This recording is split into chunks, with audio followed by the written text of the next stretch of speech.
Welcome to the Drooniverse!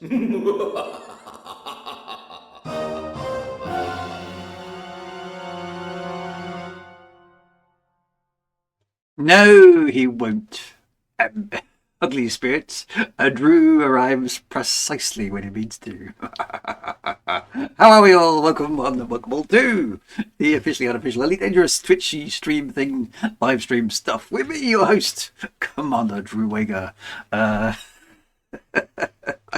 am here once again. We are deep in the mists of space and stuff, and we will be doing more distant worlding shortly. Seeing where we are. But before we get to all that, we must do the thing, because the thing is the thing, and the thing must be done.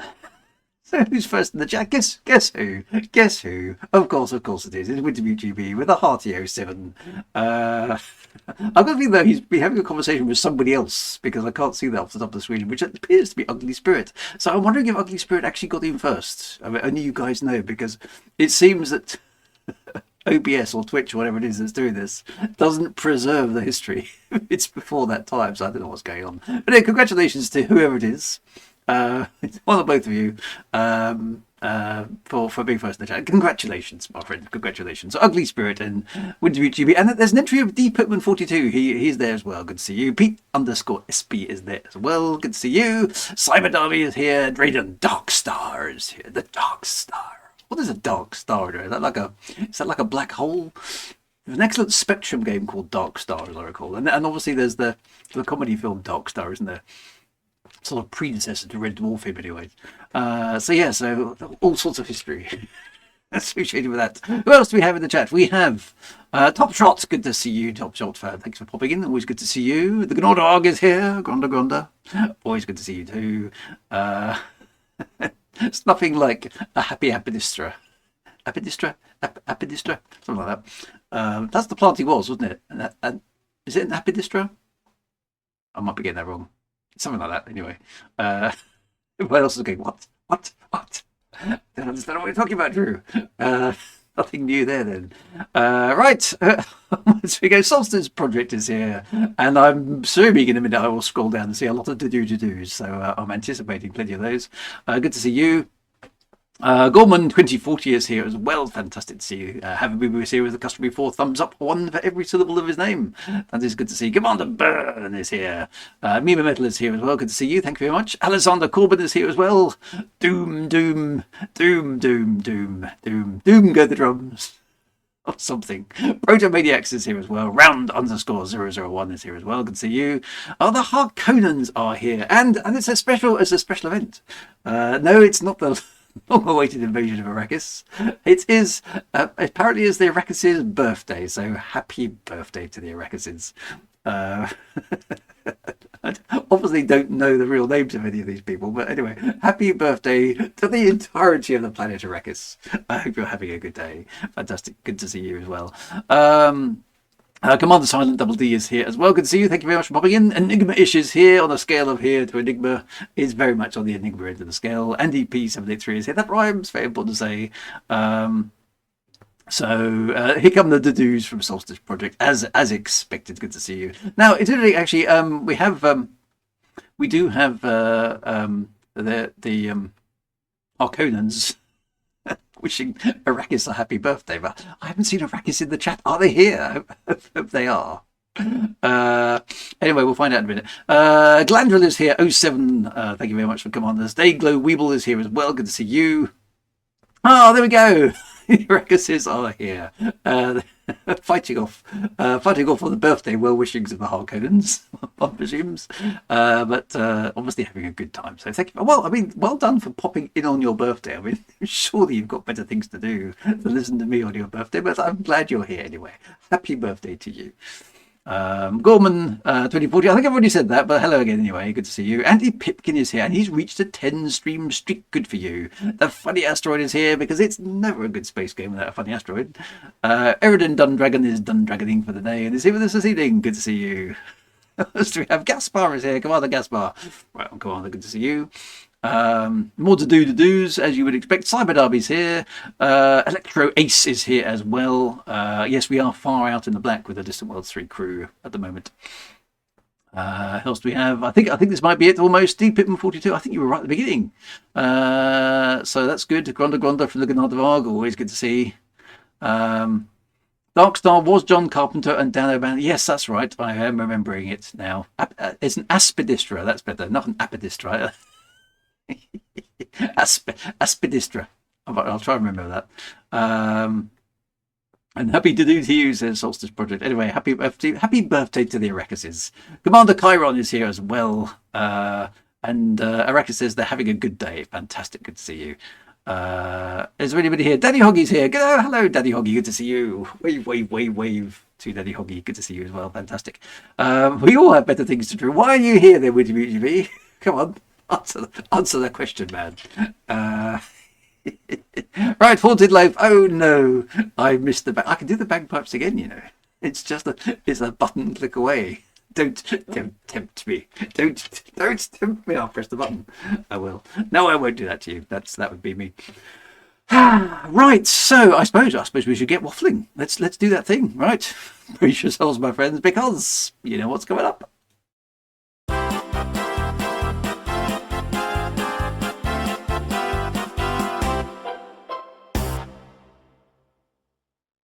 Right, that's enough of that. Here's some more of this. Right. Wintermute GB says, "Why am I here?" It's are you taking the space of somebody else less fortunate? Is that what you're saying?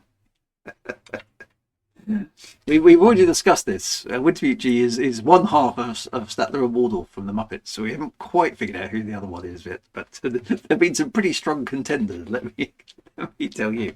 The number of people wanting to line up and take a shot at me seems to be never ending. So there shall be no shortage of volunteers. Forward orderly queue behind the gun sight. Anyway, I must admit, I am getting rather excited. I have made space on my desk this week because it's looking like it won't be long before it arrives. My ZX Spectrum Next is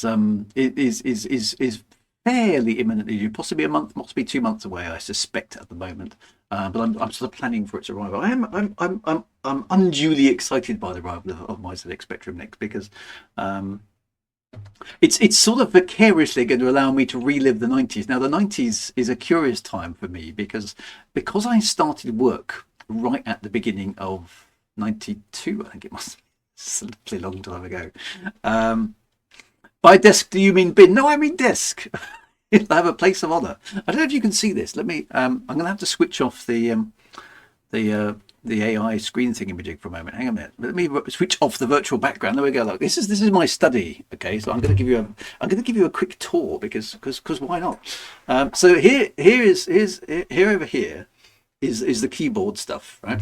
Whereby I create what I laughingly like to call music. And you guys like to take the mickey out of me, but I have down here. So this, you know, you're looking. There's my monitor that I play. There's a link ready to go. There's all of you. Look, you exist. This is where I interact with you, wonderful people. There's my half of my hostess. Look, so that's the slidey thing there. There's the joystick, ready for dealing with. There's the microphone by which I communicate with you through the ether. These are my glasses, which I can't use close up because otherwise I can't see you. My ZX Spectrum Next joystick has already arrived. Look, it's ready to go with buttons and stuff. I just don't have a ZX Spectrum Next to plug it into. I have my trusty PS3 over there.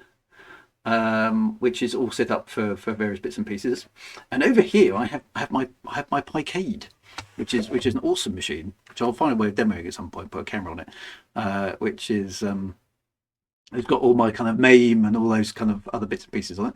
And then over there you can see the original. There it is, the original ZX Spectrum in the place of honour. That's my router there, by the way. There's the original ZX Spectrum and Astro Wars. Who remembers Astro Wars? And down there are my collection of cars. There's a guitar, there's an electric guitar there, there's an acoustic card over there, my recording-y stuff, and various other bits and pieces. The theremin is back over there. It's currently in pieces because I dropped it. I need to fix it, but It shall return. It shall return. And I've also got some funky red illumination, which you can't see at the moment because I have to have all the streamy lights on, otherwise you can't see me. So it's my man cave, and it is. I dropped it accidentally. I was getting a bit. You know when you play a theremin, you get a bit enthusiastic. I got a bit enthusiastic and accidentally whacked it. It went flying. So it's okay. It'll be fine. It is a cozy space. It's my little zone. I'm in the attic. I'm far away from everybody.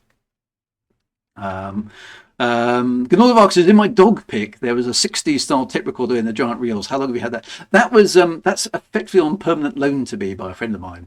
I've had that for probably 5 years now. I got it working when it wasn't working. Lucky break for everybody else. says I'm going to inflict my theremin on you. I'll tell you what I'm going to show you, actually. I'm going to show you a couple of my musical instruments. I'm not going to play them because that would be very, very mean. But wait there, my friends.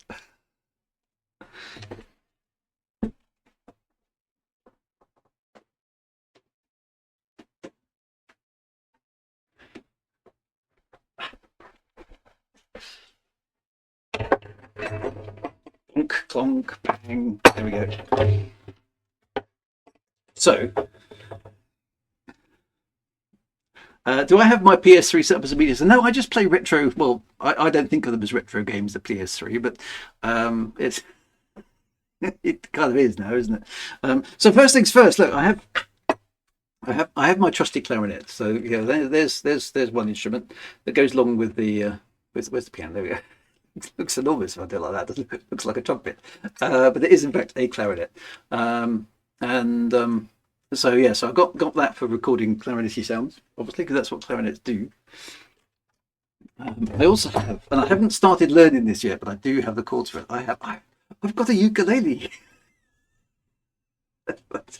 I think I'm going to have to do a music stream at some point, and I shall just annoy you a lot.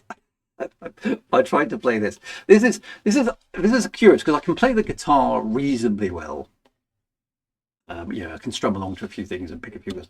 Ukuleles kind of look ostensibly like a guitar, but they're strung entirely different, which is a really weird thing to get your head around. So that's another musical instrument that I continue to work on. But the one that I intend to inflict great terror upon you all is this bad boy. This thing here is my weapon of mass destruction. This is a chanter. Okay, now this is a curious thing. This is basically has the same fingering as a set of bagpipes.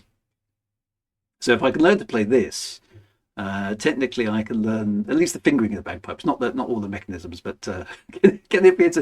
It certainly could be, yes.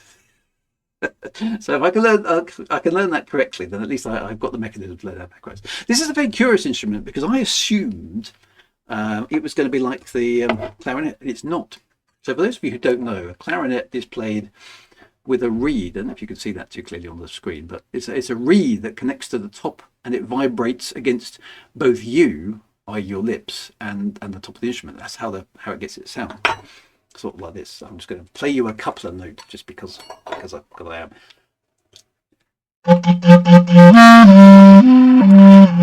Like that, you see. That's how you play that. Whereas a chanter is a curious. I'm going to have to do the Frontier theme chanter. Now, that's just that bit is just a hole. Literally, it's really quite weird.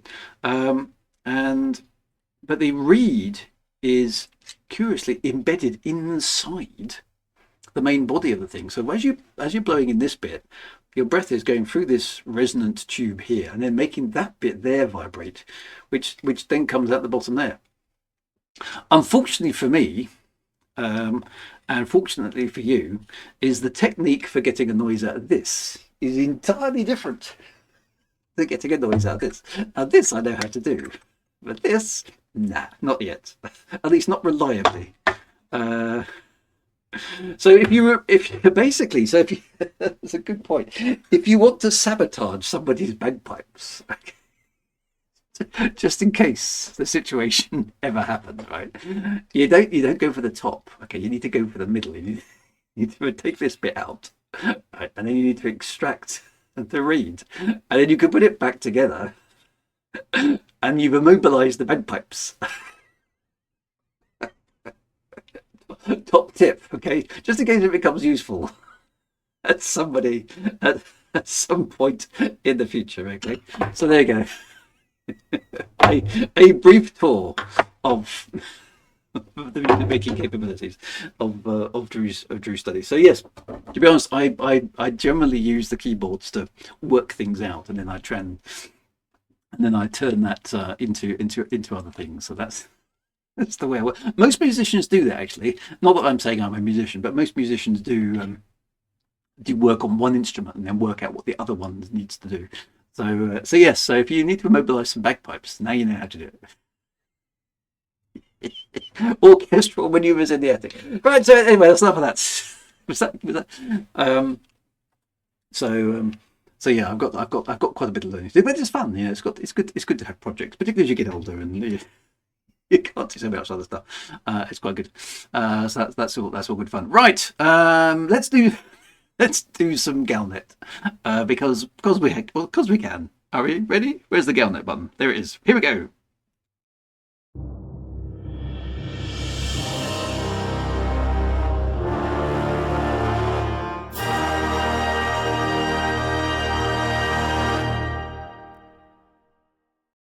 There we go. Right, we'll pull up. Actually, I pressed the wrong button. Where's the Galnet button? There it is.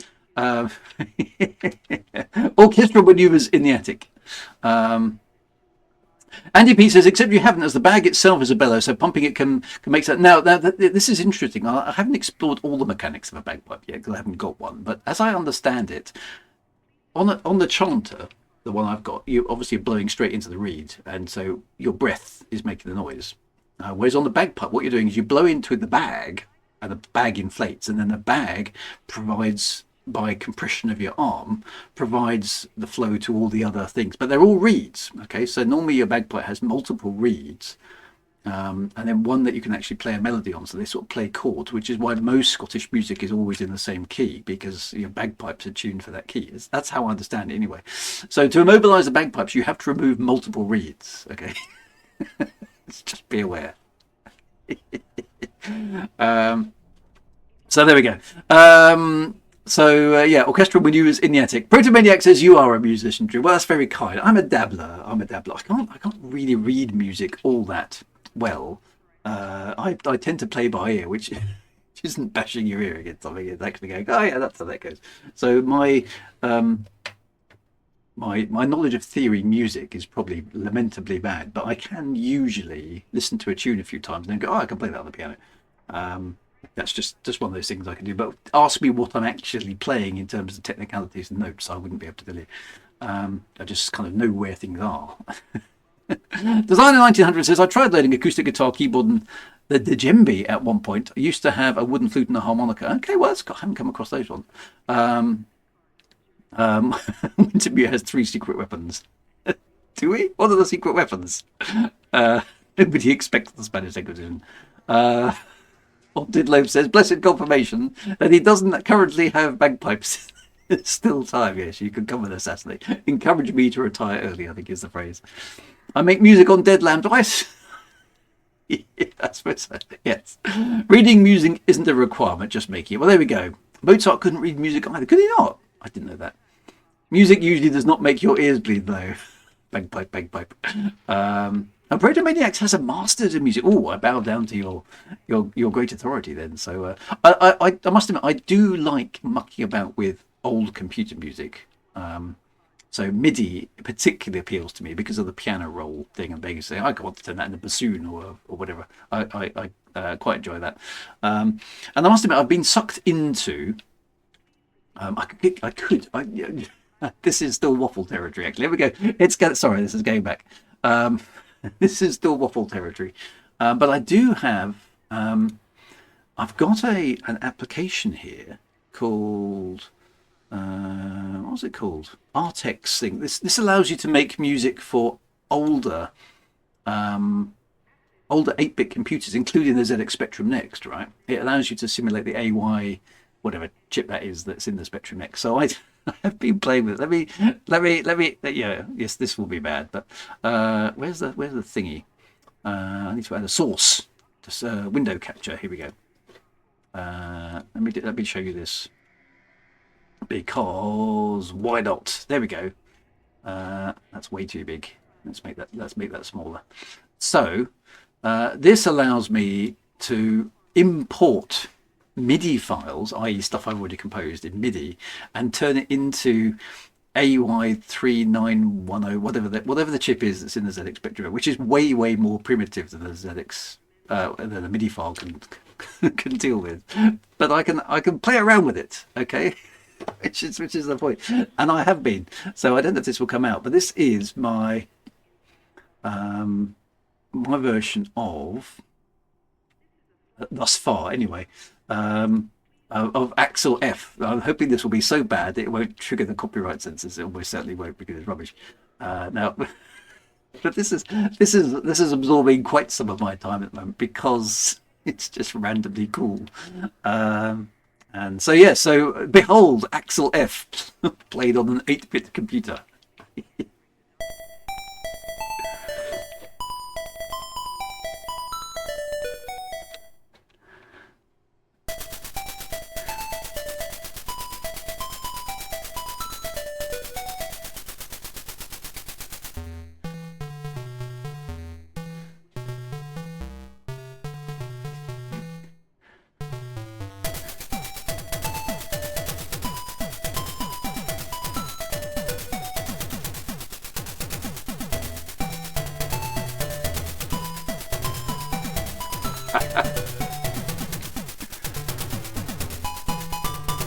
Yeah, well, that's probably quite enough of that, right? But anyway, that's something else. I've got too many hobbies, as you know. So now we know what the F in Axel F stands for. I shall try some other. I do want to, because of course it never happened on the Spectrum Frontier Elite 2. Clearly, the ZX Spectrum needs a remix of the Frontier Elite 2 theme. So not only have I subjected you to a dodgy MIDI version, I will subject you to an 8-bit AY8910, whatever it is, chip version at some point. But anyway, right, Galnet. We must do the thing. There we go. Right. So what's been going on in Galnet this week? Let's get back on topic. So there has been a Galnet, something about those planty things, I imagine. So Coalition announces non-aggression pact amid HIP 87261 hostage. This story is curiously slow burn, isn't it?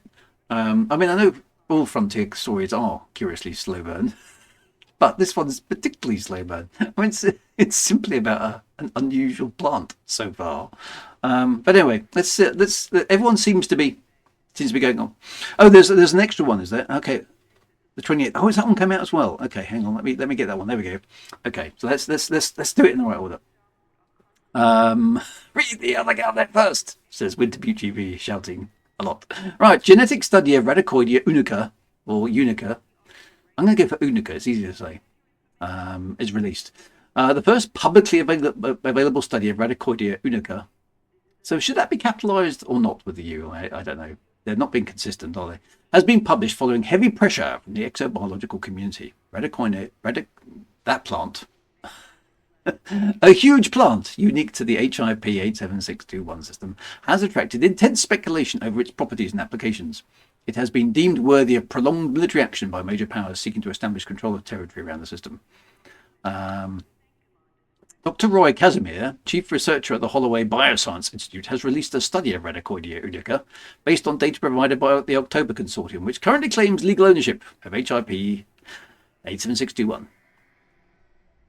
Oh no, hang on, we read this one last week. I've already picked holes. That's right, Haunted Loaf. That's right, the AY. That's right, AY38910. No, I've read this one last week because I remember taking the mickey out of the mercurial thing. So we have read this one. Anyway, so it's a plant is weird, okay, and it's got it's got some sort of genetic thing that is mercurial, i.e., genetic things that change or something. I've definitely done that one earlier. So we can't take the Mickey out. I mean, much fun as it is, we can't take the Mickey out of one Galnet article twice. That would be unfair. So yeah. So AE35 is not that. It's not the one that Frank was sent to fix by Hal. No, that was the AE30, 38, 39, 36 unit. AE38. There we are. With Dubuque GB's got it. Which hasn't gone wrong at all. So there we go. Anyway, so yeah, so there has been a study. We've taken the Mickey out of that one. What's going on? So there's a coalition of things. The group, comprising of Aisling Duval, Yuri Grom, Arissa Lavinia Duval, and Nikito Kane, who we did support briefly, Edmund Mahon and Denton Patrius aligned forces. That must have been one hell of a committee meeting. Oh, there we go. The AE35 unit. Yes, I knew there was an AE and then some numbers. Well done. Yes, AE35. That's good. First time chat from Methalsa says, I'm up for that. Referring to somebody needing to smoke it. That's a lot of plant to smoke, but go for it. Yeah. It brings together representatives of affiliated factions to agree to an informal non-aggression pact. So basically, all the power play people have decided not to fight each other over this. The agreement is described as intended to guarantee mutual support and reduce further escalation in the enclave. Pranav Antel's forces were notably missing from the announcement. Ooh, one of them decided not to do it. With rumours circulating, Antel has not been included in the pact following the 2-week ceasefire. Speaking to Vox Galactica, a spokesperson for the coalition claimed that it represented an independently organised group of pilots, arguing that coordinated restraint is necessary to try and avoid any further confrontation in the enclave. However, political analysts have been quick to temper such claims. Current assessments indicate the majority of systems surrounding HIP 87621 remain under Imperial control, with Nikito Kane, Yuri Grom and Pratnav Antel retaining influence in limited sections of the enclave. The pact applies to pledged forces and independent pilots specifically within the enclave area. There's a nice typo there.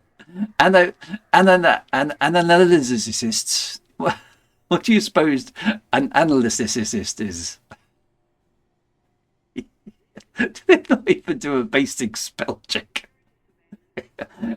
An analysts. I think analysts are people who analyze analysts. Do you think that's what it means?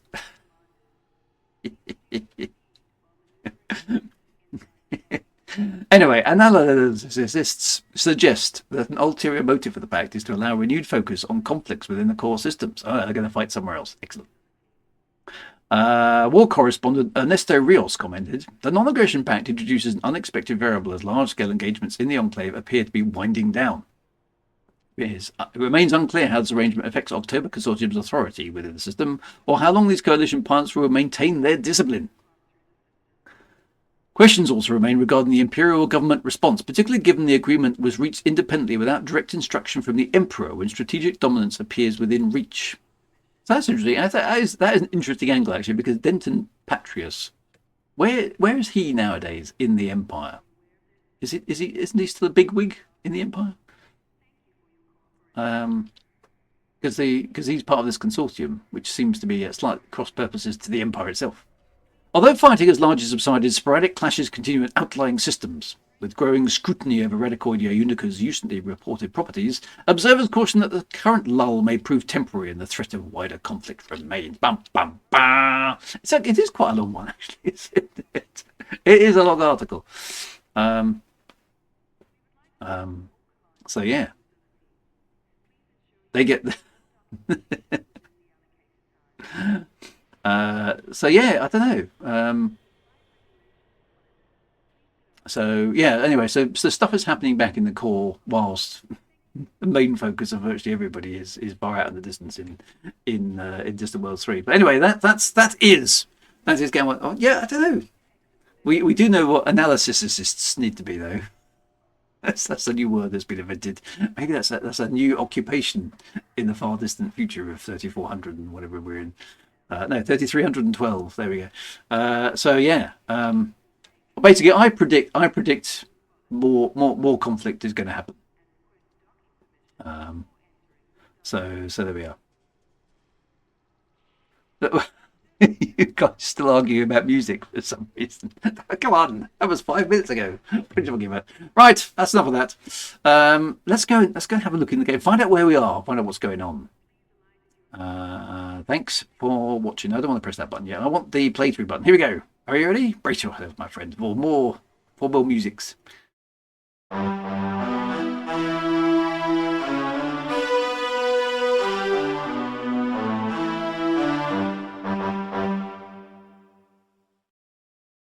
Right, and here we are once more. We are at waypoint 2. Oh, okay. Right, so I suppose I better get into the game. Continue. Private session group. Drew Wager. Let's connect. I could jump into the FleetCom at some point. We should do a stream inside the FleetCom group at some point, but I'll have a think about that one. Right, so loading game.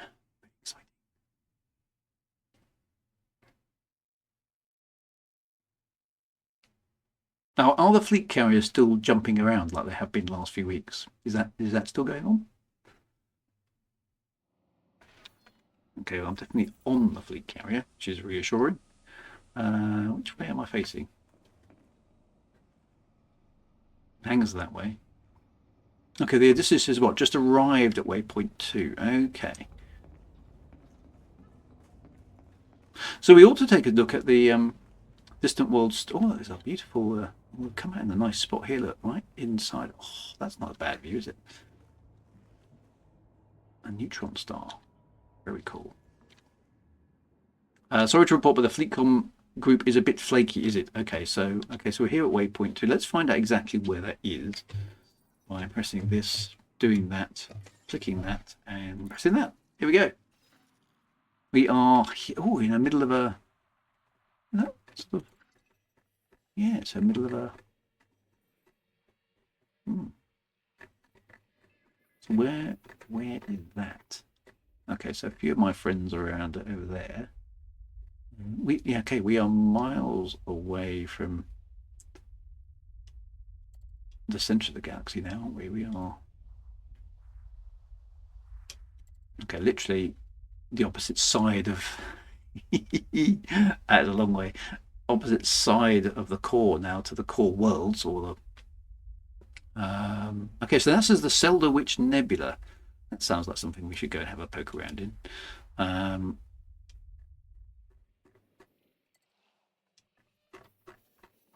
Although it's quite small, isn't it? As Nebula, I mean, it's not small in any meaningful way, but it's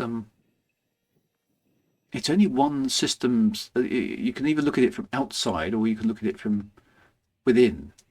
And those, of course, are the two options. What I mean is he said not very clearly, is that the nebula only spans one system, doesn't it? So we could get a nice view of it from over here, actually, just to get the eye candy. And there's also a lost carrier to reach as part of Metrolite as well. It's almost like it's hiding that system. Okay, so talk to me then about the missing carrier. What's been going down? So that will be the DW3 story website. So so Gaspar's coming in here. A smaller mission nebula located in the galactic Aphelion region. It holds a neutron star, which we saw. Yeah. 1.8 solar masses. The nebula shows in bright spectral lines of nitrogen, oxygen, and hydrogen, oxygen, and nitrogen. The glow coming from the intense radiance of the neutron star itself, but also from several massive stars in the vicinity. The nebula is named after physicist and astronomer Jako Seldovich, who studied on the effects of cosmic background radiation, a hot universe, and the greater cosmic structure. So, so who's is this a nebula that's been named by the community? And doesn't show up on the galactic map, because some things show up on the map, don't they? I know Michael Brooks was very keen to get some things named, but it's not showing up here as a named nebula. But that's quite cool. Okay, so the Gnorl of Argus says he's on it, but it hasn't got a bar. Okay. Is the missing carrier close to the Nebula? Okay, the Nebula that's named by the Galactic Mapping Project in 2016. Okay, so we know that some of the names from the Galactic Mapping Project made it, but not all. It's a bit of a shame, actually. I think. I mean, to be fair, going back a long way in time, when this galactic map was first put out by Frontier, it just had numbers, didn't it? It didn't have any names at all, and I think the community was a bit of an uproar about that because, to be fair, it's an explorer's privilege to name things, right? The first person who goes there gets to name it. That's how exploration works. So the players were the explorers. They went there and then said, we want to call it this. And as long as that's not a stupid name, look like Nebula McNebula Face or something like that, then I think that's fair dues. So Frontier did actually roll back on that one. And now each sector does have a name, but I don't think all of them matched up with the what the Galactic Mapping Project had first called them. So there are some sort of official and sort of unofficial names. I like the Galactic Mapping Project, not least because they're very, very nice folks presented me with a copy of it, which I do have framed on the wall at my house. So I think that's good. Okay, so we are here, and we were, as part of the storyline, pursuing rumours of a carrier. So it seems a DSSA carrier went out this way for reasons unknown, and is out and about here somewhere. So where is the carrier? What's this mark here? What does that symbol mean?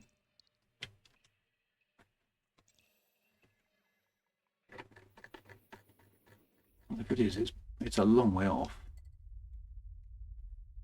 What does that symbol mean? Oh, that's the squadron carrier, is it? Okay. Oh yeah. My squadron's carrier is there. Okay, so that's the squadron I mean, which presumably is the Dark Wheel. So they're having a nosy about as well. Okay, so and the missing carrier seems to have been found. So I know that I mean secrets don't last very long in the universe of Elite Dangerous, do they? Which just shows how good the players are at figuring stuff out.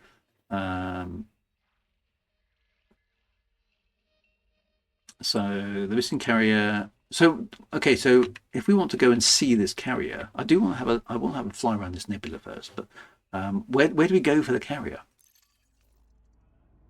Let's go get our ship. Nobody else seems to be. Oh, actually, in the bar. There's nobody here in the bar. Have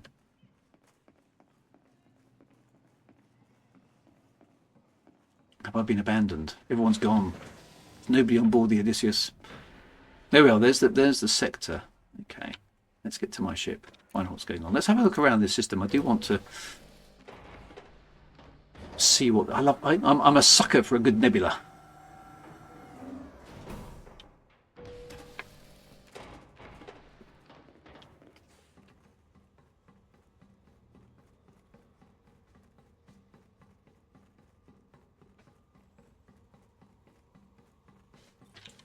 Right, let's do that. Okay, on board the USS Kaylee we go. I'm going to refuel. Why not? Let's get back to the surface and have a look around. The carrier is in Privé Icky. That sounds like something you'd say in Monty Python. We are the knights who used to say Privy B413.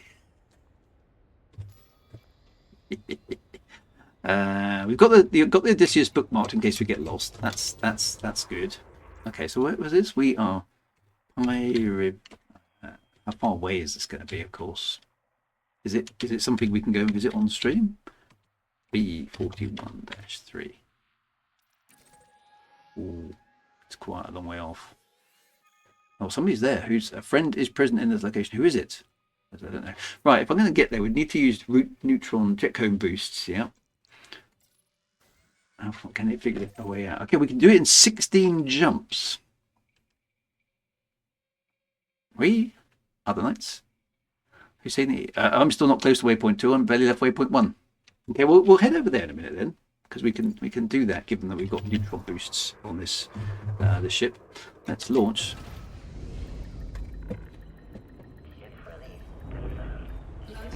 Here is the neutron star. Now we are presumably in the midst of the nebula. Yeah, you can see it all around us. Actually, it's quite pretty. Would you like a wing for less lonely flight? I would. Yes, invite me to a wing, Top Shot. That would be really cool. Thank you very much. Move my HOTAS back into a position where I can still fly the ship.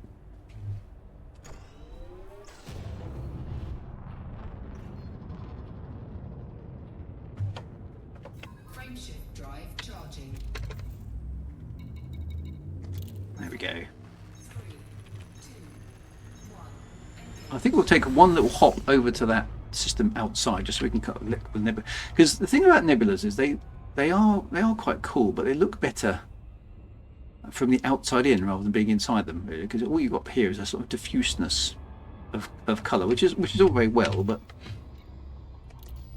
let's look at it from outside. So we're not going to go there straight away. We're going to go back to here. And we're going to go to this star here and have a look at the nebula from the outside. There we go. Which is literally only just next door. How many light years away is it? Frameshift drive charging. It is. Oh, only 2 point. A mere 2.5 light years away. Design in 1900. That is really basically why I I jumped on the fleet carrier. I mean, my ship will do with a neutron boost. It will do several hundred light years in one go. But even so, it's still a fair old trek to get out of this part of the galaxy. I mean, it's so much easier now than it was in the good old days when men were men, etc. But I suppose we ought to scan the area. Oh, there's 42 planets in this system. Wow. Okay, so where is the... Oh, there you go. Look, so there we go. There's the nebula from outside. So there you go. That's quite pretty, isn't it? See, they always look better from the outside. I think that's quite cool. But anyway, let's go and see this carrier that is for some bizarre reason out in the depths of space. Has this got a history? No. Okay. That's not very helpful, is it? Pi re VA. No, I've got that wrong.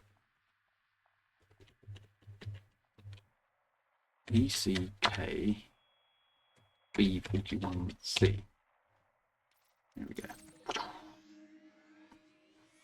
Okay, so we'll plot a route there. Why has it jumped to 21 jumps now? It was only 16 a moment ago. I am not convinced by this route plotter sometimes. So you know what? I'm going to go back to the system we were in. That doesn't make any sense at all. What's it doing? Crazy computer.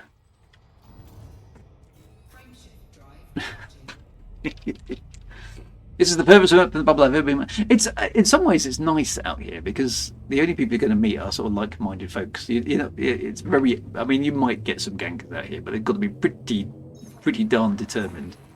Yeah, but I know I didn't neutron charge, but surely it knows that I can. So why wouldn't it be 17 jumps rather than?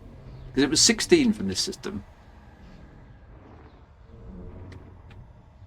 Oh, I see. Okay, but can't they take that into account? Because it should be 17 jumps, right? Go back to the neutron star and then go from there. Stupid route plotter. Now I've got to type all that out again. And I can't remember how to spell. I've just got a Y in it. That's fine.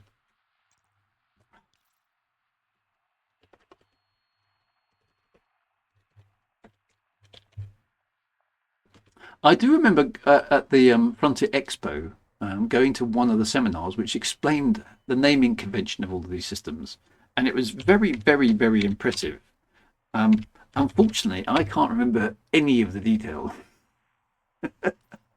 So all I remember is go, okay, that's pretty darn smart. Oh yeah, 16 jumps now. So that's a bit weird. Anyway, so I've got to supercharge my frameshift drive, as we know.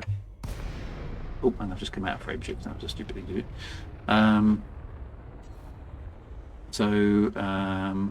It is easier if you bookmark it. Yes, that's fair enough. Frameshift drive charging. Someone posted a link to that video in the FleetCon Discord. It's on my list. It is definitely worth watching because yeah, I was actually in the audience on that one, and it was really, really good. I just can't remember any of the details. Frameshift drive operating beyond safety limits. Frameshift drive supercharged. Supercharge. Right, how far can we jump in one hit? We can go. Look at that. 341 light years. Frameshift drive. Pretty darn cool, isn't it? I mean, that's 10 jumps in my old Cobra Mark III. That's insane.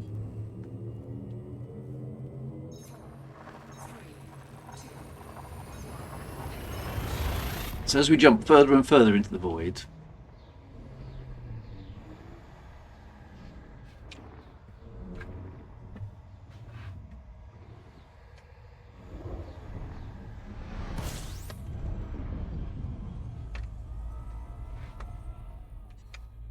just got to be a little bit careful with this bit because it's easy to get totally mucked up with the this neutron charging business.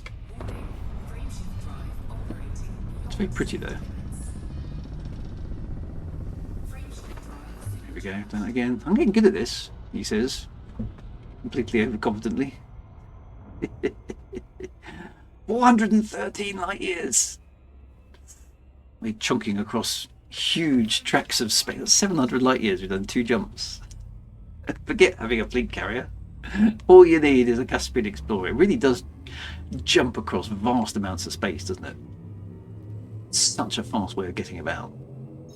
I mean, you can almost do the bubble in one jump from side to side.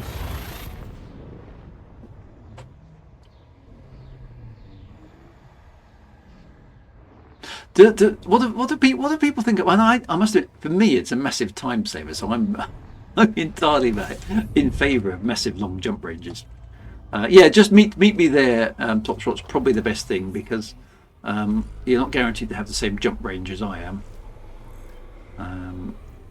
Oh, my route tracker has just conked out, which is a bit annoying. It's just gone. No, we're not doing that.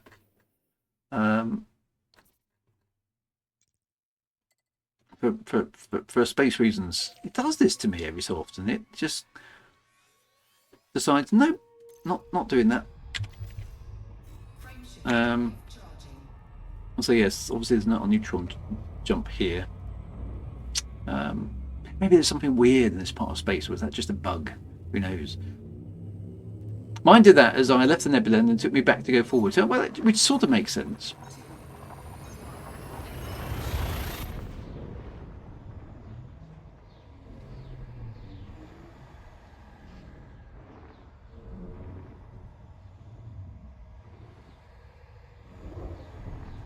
Now, the ongoing storyline for this expedition is that Jasmina Halsey, of course, has joined the expedition and is on presumably on one of the fleet carriers or one of the ships that's in the convoy.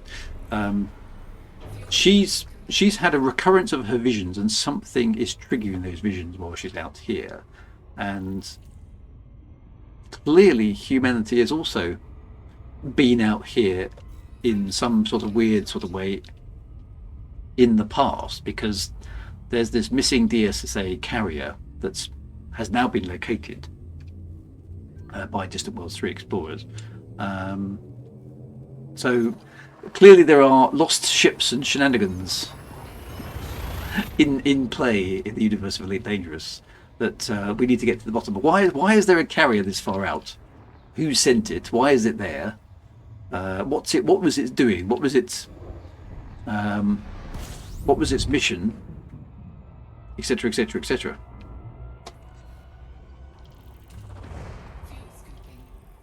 First time chat from Noman Carr 07. Epic hat as always. Thank you very much. 07 to you, Commander.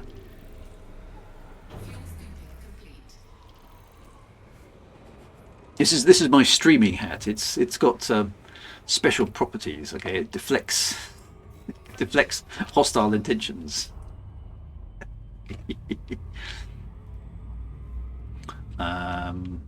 So, and it's apparently connected to Alessia. Well, Alessia was mentioned in one of the story arcs as a disgruntled person in the. She was at Jack's, of course, briefly, and clearly now she's on the way to this carrier because this is her flying right now, So yeah, so Alessia in the story, of course, is quite a disgruntled lady. Feels that she was barking up the wrong tree following Salome, as you would have read in the story, and we know that something or somebody is well, either it's really Salome or someone's masquerading as Salome for reasons unknown in the game as well. So stuff is muddied. So yeah, so the stuff weird stuff is going on. So yeah, just pay attention. The fleet carrier USS MacGuffin. Well, it's got to be there for reasons. Is it Chekhov's? Maybe it's Chekhov's fleet carrier. Alessia did have issues with Sassia too. Yes, so they're all kind of against each other as well. Top shot. Sadly, the hat has a blind spot in the form of bagpipes. No, I think connoisseur is the word you're looking for there. Top shot. Come on, I want some more neutron stars. I like a good neutron jump. I'm rather enjoying those now. No, they fired the fleet carrier. Okay, so it's not Chekhov's gun. Or literary reference there for the cognoscenti. Very good.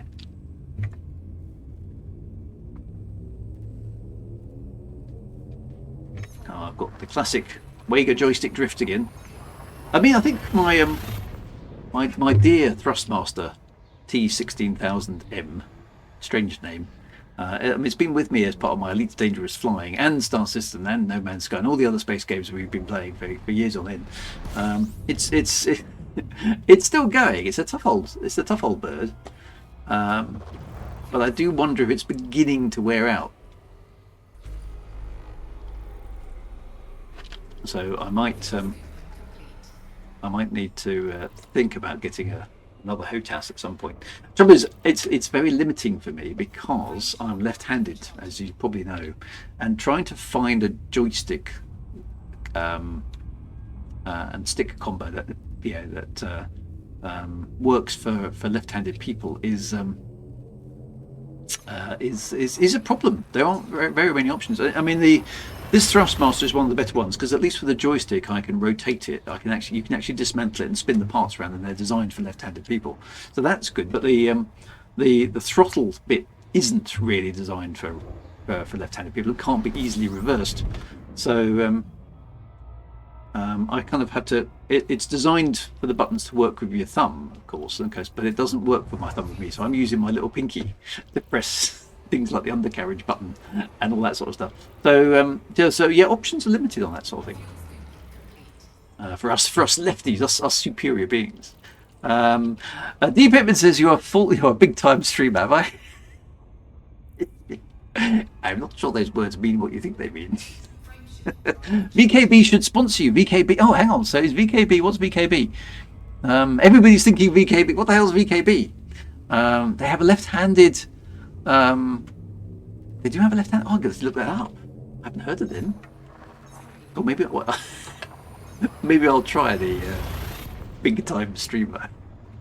What do you reckon? Is it worth a go? Not the VK. See, I'd like a throttle and stick. I'm used to flying in space games with a throttle and stick now, and it would be hard not to have the stick as the throttle as well as the stick, the HOTAS. And I've adapted to my Thrustmaster quite well because everything is where I want it. Hand-built, pricey military-style sticks. Okay. Well, I'll look them up though. It might be worth a cheeky email. I can if they They have a space throttle that you can reverse. Okay. VKB are not cheap. The Burrs have a deal with them, which gives you a 5% discount. Okay. I haven't done any of that sponsoring and deal stuff. I just can't be bothered. I have. Maybe I haven't got the ambition, but I like things to be. That's one of the reasons I haven't gone for the Frontier Partnership Program, because A, it almost certainly turned me down anyway. But B, I like to be able to do what I do and say what I say without fear of any kind of repercussion at all from any. I said there are no sponsors, there are no favours or anything on the stream. It's just it's pure unadulterated Drew. This is what this is. It has a D throttle, does it? Does it? Well, that case it's off the menu. Having the D throttles in here. You can also set up to use sticks and one set some. Yeah, so that I've seen people do that, and that doesn't feel right to me. And isn't that sort of the way that helicopters work, with two sticks? I don't know.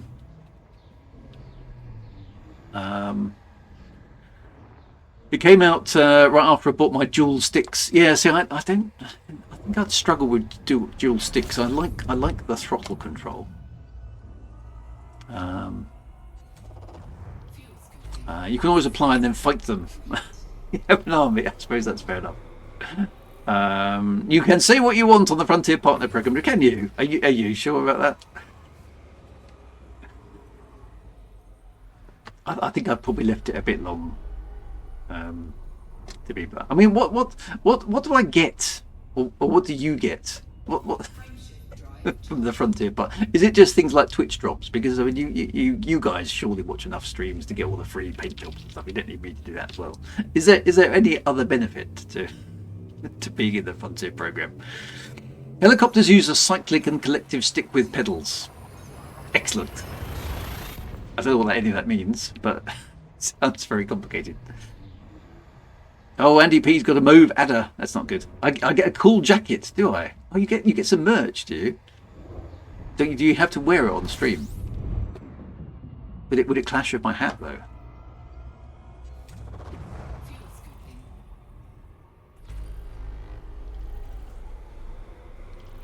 I don't know. I don't know.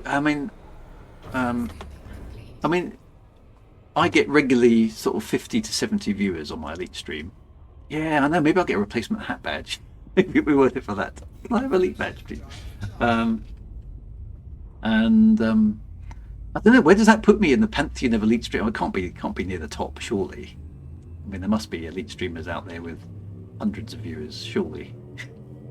I don't watch any other streamers really, so because I haven't got the time. He's doing something else, so I don't even know where my stream would sit in the in the top 1% of all streams. Yeah, no. Let's see where you're going with that.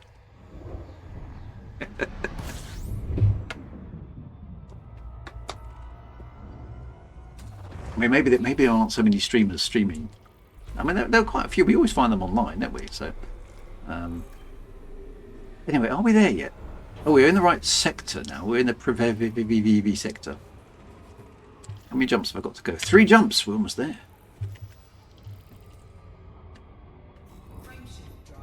You also get advanced notice of release, access to new ships for free, and access to the test server to try new ships for the use to the plebs. Oh, okay, yeah, they used to do that for me when I was part of the writers group, but I hardly ever had time to take it. I remember they did that with the Thargoids with us years and years ago. They put us in a test server and said, "Go and play with the Thargoids." So we did.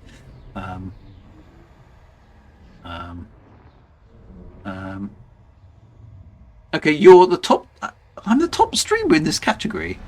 Really? Are you sure? I find that frankly quite astonishing.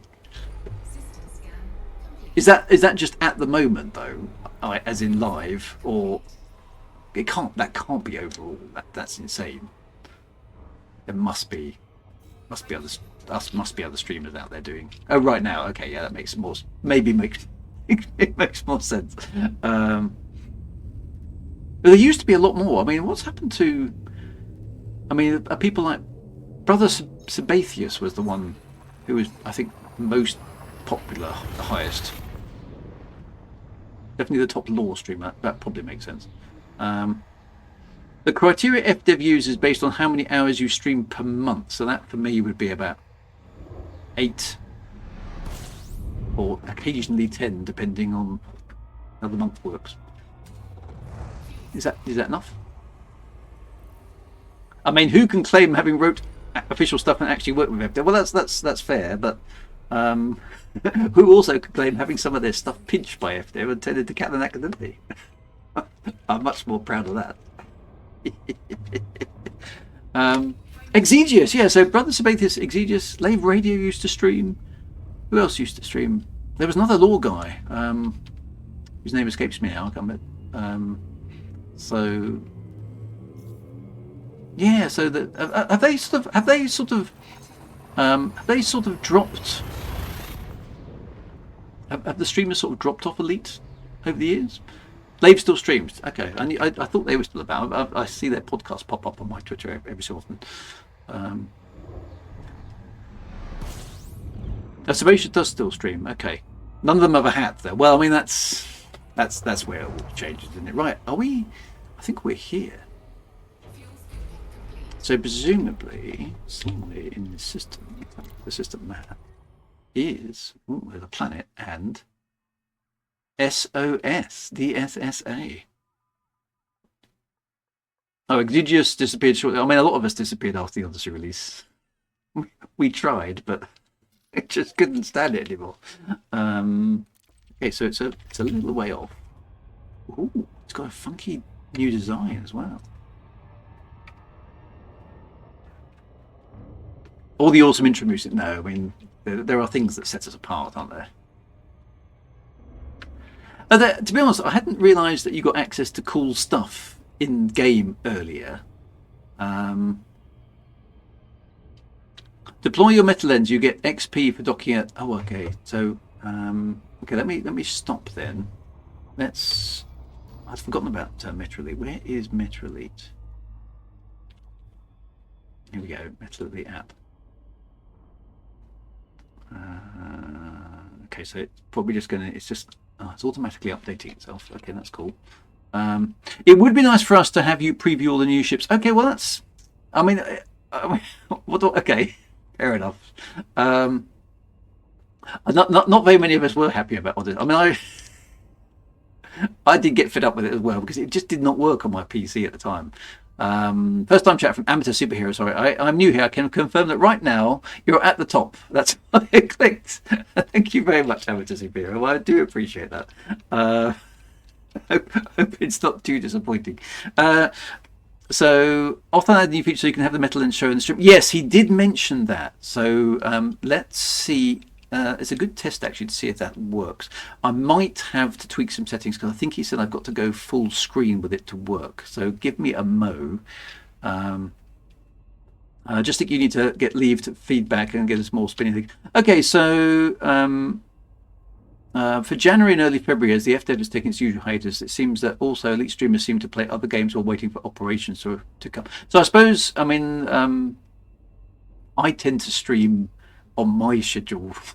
If something's going on, then great. I mean, occasionally we jump off to other games, don't we? Because you know, other stuff happens, which gives us some variety to talk about. But I hadn't realised you got access to the new stuff early, actually. So Wintermute has gone and grabbed, presumably, the boilerplate from the FDev website. If you haven't been selected this time round, or you're yet to apply to become an official Elite Dangerous partner and considering doing so, our next review date and applicants will be in 2026. By becoming a member of the program, you can gain access to these exciting benefits: content and channel promotion from Elite Dangerous channels and streams, Twitch drops for your own Twitch channels, and code bundles for YouTube channels containing in-game cosmetics, an exclusive set of merchandise, early behind the scenes. Yeah, see that, I suppose, for you guys would be quite interesting. Tell you what, okay, so shall I do that? Would be a laugh to see what they say. And I'm still in a shoe-in, as I'm still under I am under an NDA which lasts forever. Okay. The heat death of the universe could occur, and my Frontier NDA will still be intact. Okay, I will do that. All right, all right. I'll go and do it after the stream. And see what happens. Right. Okay. Metal lens is engaged now. Is it showing up on the screen at the moment? Not at the moment. Right. Added navigation route component overlay. Okay. So now I've got to. Waffling did say something about this. And I do have a good track. I have honoured the NDA ever since 2014. That's fair enough. You will get in or get a personal email from David Braber just saying no. Yes, that'll go onto my list of things I need to ask David Braben about. Right, I think I've got to go full screen here, which might or might not break my Twitch stream. So hang on a minute. I think I've got to go to full screen mode, otherwise it won't work. Let's find out.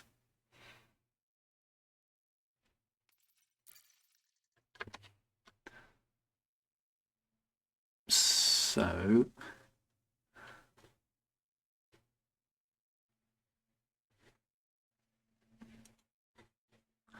metal lens is working. Yeah, see, I haven't got a second monitor. I've only got one big monitor. Maybe I just need to get myself a second monitor. Let me go back into the game because I can't see metal lens on here at the moment. That might be because space reasons. No, see, metal lens is now no longer appearing on full screen. So why do I? Is there an option? Yeah, would that mean I have to change my intro sequence though? Because I'd be officially, I'd be unofficially official or officially. Doesn't have to be. Can it be windowed?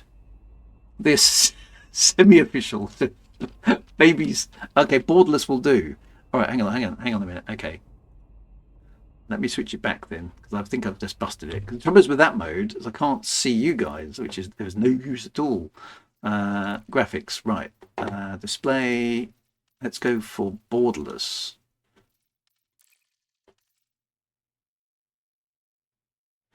It's yes, but why I still can't? Oh, hang on. I can see something at the top there now,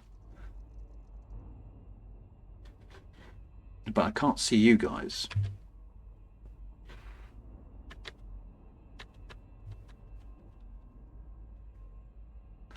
Okay.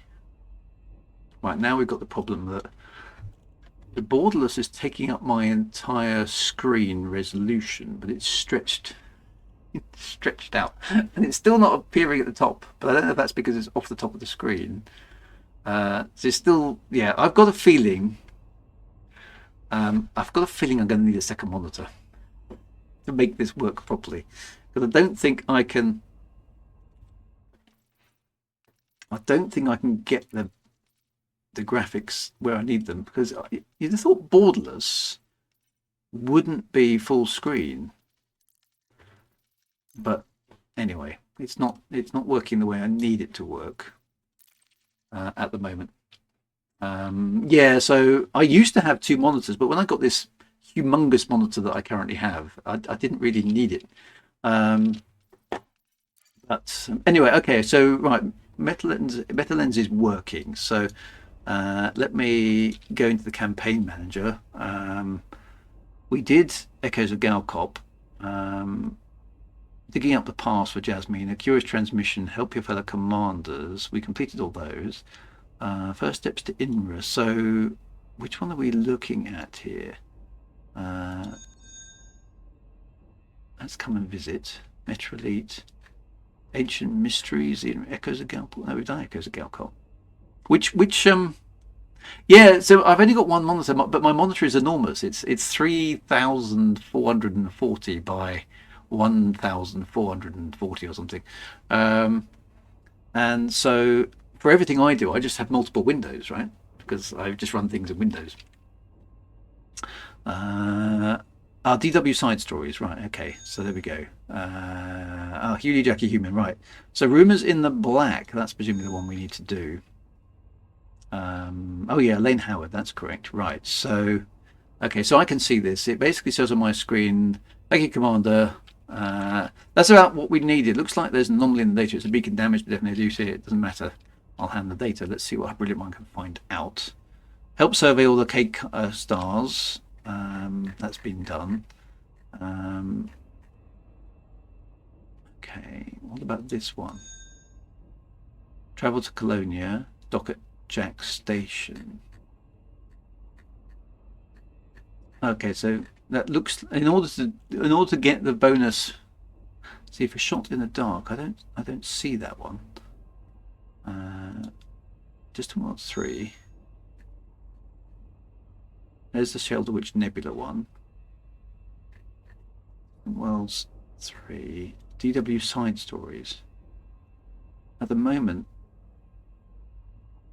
I haven't got. It should be available. See, I'm not seeing that one.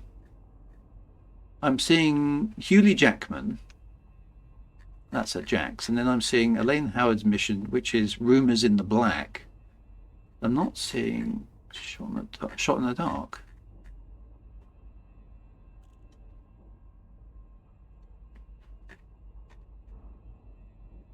Is that because I haven't done a survey of my K-type stars, perhaps?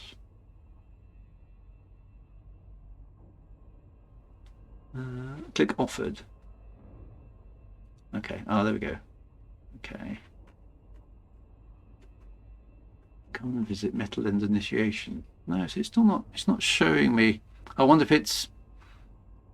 It's like you say. Maybe it's a. It's not showing it to me because I haven't completed some of the other ones. It's a very clever system, this. I must admit, I do like it.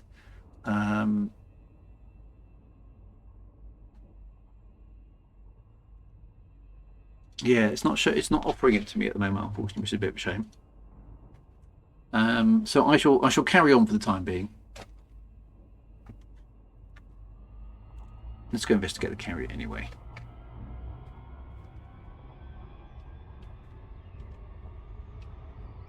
Elaine Howard is the giver. Yeah, I'm wondering if the previous one's a prerequisite.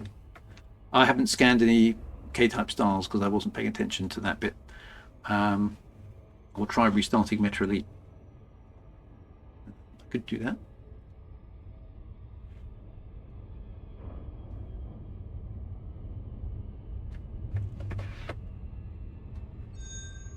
It's back up. There's the campaign manager. If I click on DW side stories and offered, no, see, offered is not. It's not showing me that mission. Try clicking available in both columns. It can be. Okay. I'll just click everything. I need to have DW side stories campaign active. I thought I did. Okay, maybe I.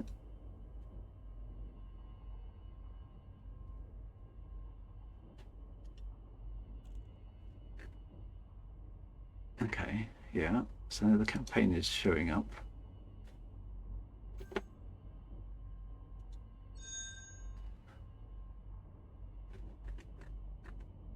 I can see a bunch of missions, but not that one.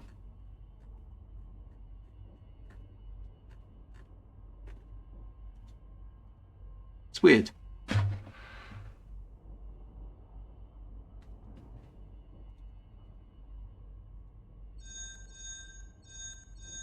And it's pinging at me. Rumors in the Black. See, basically it's saying offered missions 10. One is at Jack's and Rumors in the Black. It's not offering me the next one. So that's a bit of a pain. And I still can't get the overlay to work, but I think that's because I need to have a separate monitor. I think I'm going to have to do that. I will definitely do that in the future. Never mind. Let's go and have a look at this carrier. Whose doorbell? That's my Metro Elite as I keep jabbing at it. Let's get over to the carrier and have a look. SOS, the DSSA. So it's an orbit around. Is that a landable planet? We should probably have a look down there.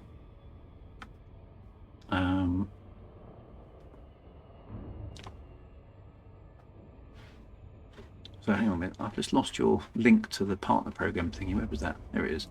Influencers. Does that mean I'm an influencer?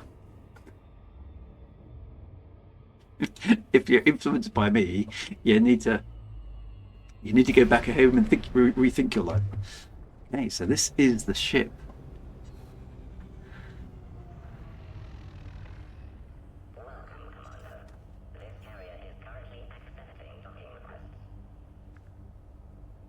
It is or it isn't? Oh no, we can dock with it. Okay.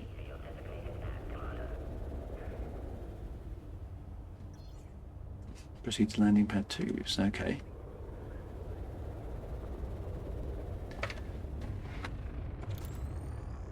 It's a very different looking carrier though. It's got like massive things bolted on the side of it.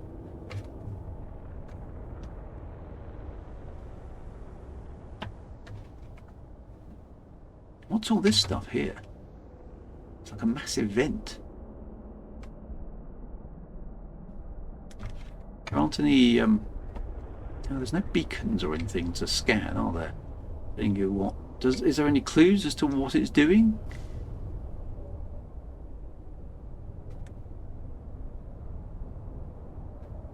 It's definitely not a normal carrier though, is it?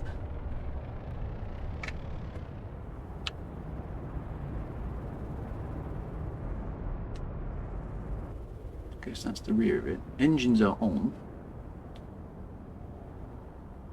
There's our landing spot. Okay, let's go have a look at them.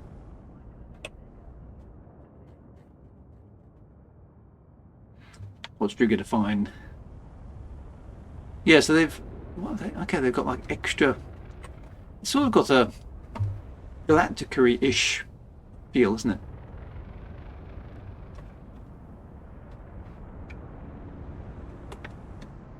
In a sense, it's like got a vast amount of space on it.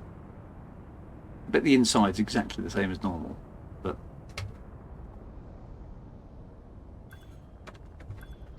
oh look, it's got, what's that symbol? What symbol is that? Landing gear deployed. Now all the pads are showing the same symbol. Ooh, okay. Is that the DSSA symbol?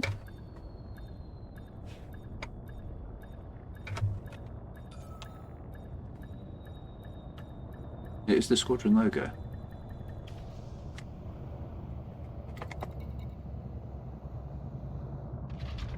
Oh, the carrier seems to be operational, which is good. Every squadron can make their own. Okay.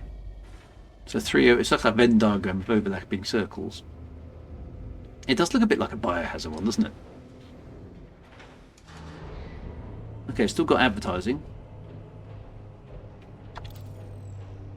I can leave the light switched on. That's quite cool. So who does this belong to? Carrier services. Does that give us any clues? Welcome to SOS. Suspended. No shipyard. Nothing to buy or sell. Tritium deposit is empty. Okay, so there's no... We can get some advanced maintenance, but that's about it. No, the repair doesn't work. Okay, so nothing, no services are active. Carrier overview. Does it tell us anything?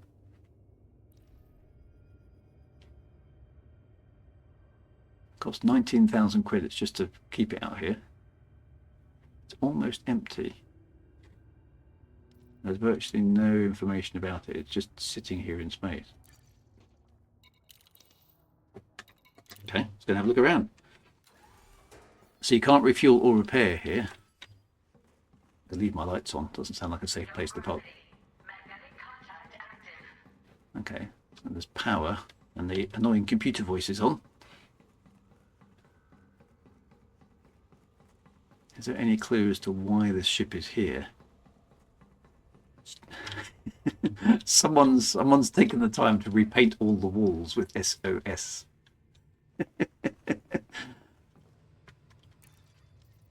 Feels like it needs Okay, so I'm not a member of the squadron. Whose squadron does it belong to? Does the game tell me? Okay, the interiors. There's Commander Alice. Hello, Commander Alice. Good to see you. This doesn't... Yeah, okay, so the squadron... I haven't been aboard a squadron carrier, I don't think. Do they normally look like this? This is a different interior to the fleet carrier ones that we've been in. Just have a poke around here. Okay, there's a dude on duty there. Looks very intense.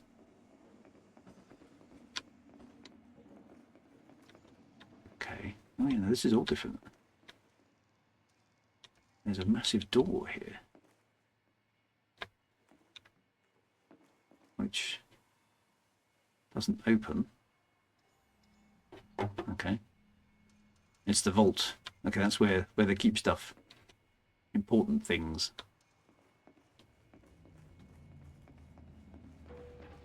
Okay, presumably that's the hangar access. Yeah. The command deck is this way, which does allow you in. Oh, okay. This is quite funky. Okay, so all these things are shut down.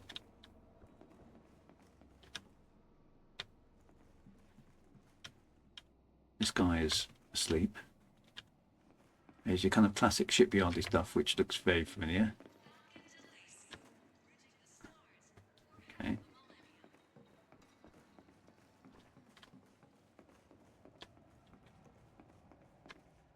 There's the escape pods, all in place, and then this is come on. We're not allowed on there, are we? No. So this is where you would some guards about. This is where you would sit if we were doing jumps, but it's just set in SOS mode, isn't it? So it's what, just sitting out here doing nothing? So what happened to it, and why is it here? There's a jump room as well, but there's no bar. Really? It left space dock without a bar? I mean, who does things like that? When you're lost in space, there's always time. Yeah, I mean, space is okay. Where's the jump room? Is that this middle section? This is quite a nice wide open space for a carrier. I can sit next to this guy if we need to. Where's the jump room?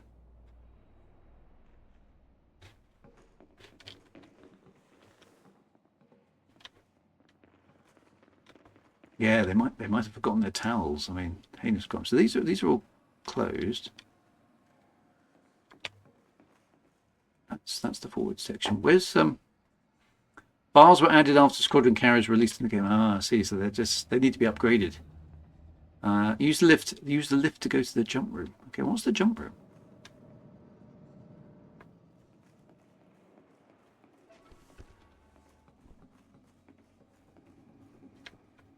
Bank. What does that mean? Oh, the jump cabin. Go to jump cabin. Ooh. Okay. I haven't seen this before. Briefing room reserved for squadron members. Okay, but we can go to the jump. Okay, that's quite cool.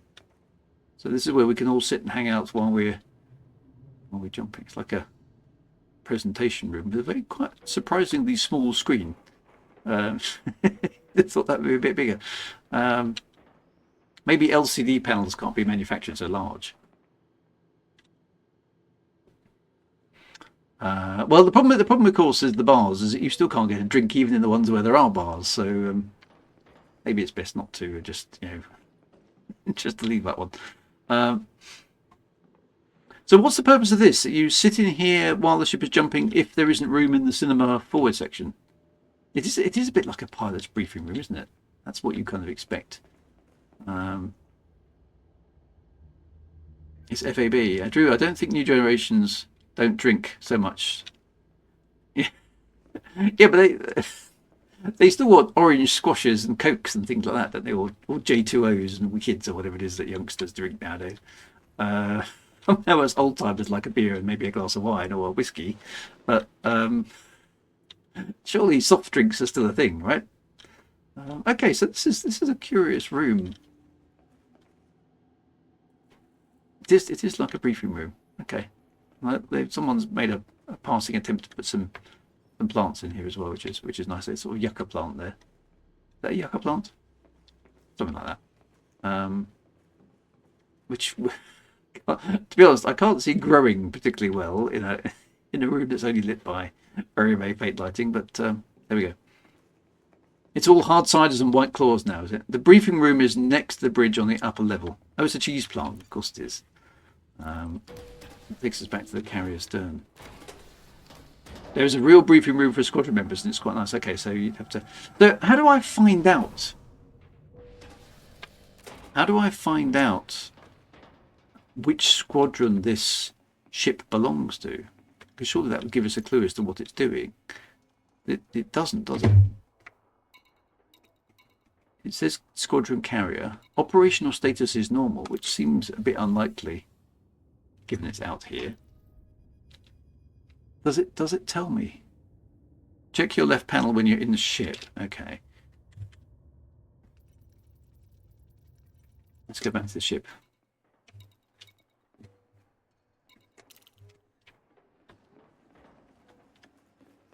Right, that's the commander in the wrong direction. Oh, there's Commander Kazak. Looking very fierce. Nice Commander top shot.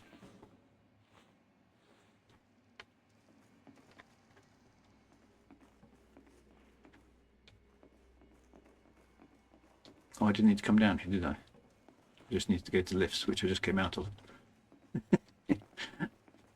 Okay, I'm confused by the different layout. Yeah, okay. Even for extra sitting space during jumps, the instancing for large population. Okay, so it's the instancing, yeah. Check your left panel when you're in your ship. Let's go do that. Well, at least remembered that I left the lights on. But the battery's not flat.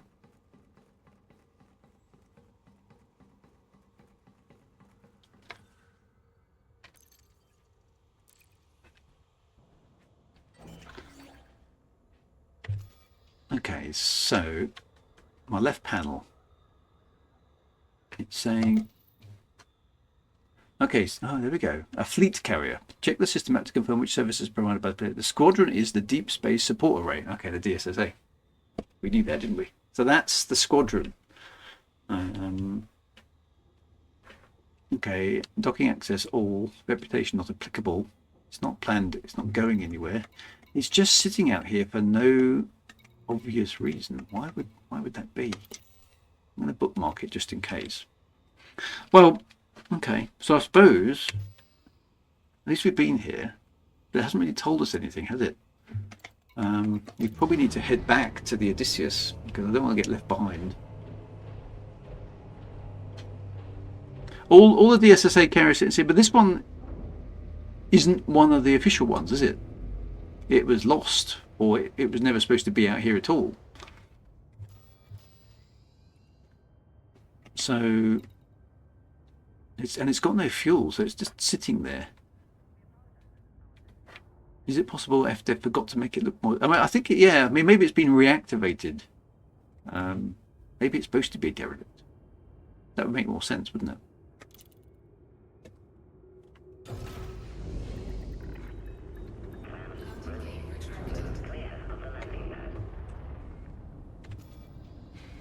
Well, let's go back to the Odysseus. Got a long way back, isn't it? Where is it? I need my bookmarks. There it is. It's going to be a fair away. Hopefully.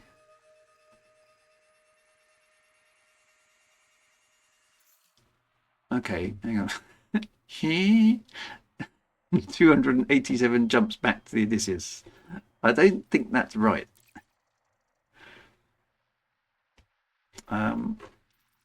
That's not where the Odysseus is. No, that's where it was. Why is it? Okay, hang on there. How do I get my bookmark back to? Oh, look, there's a permit log here as well.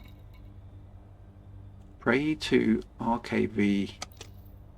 You currently do not possess a permit required to access this system. Which one's that? Is that just next door?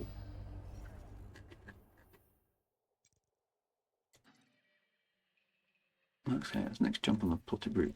There's a permit lock up here. Let's just...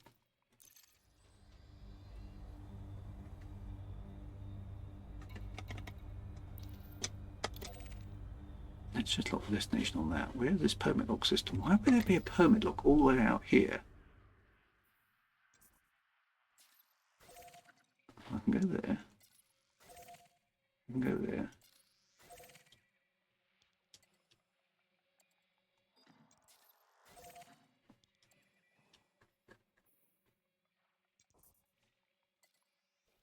You can't go there.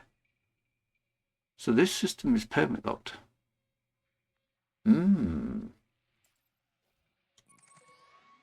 Oh. Yeah, we can't jump there. That's interesting. Permit locked because FDev. Okay, so the Odysseus is currently in Uchi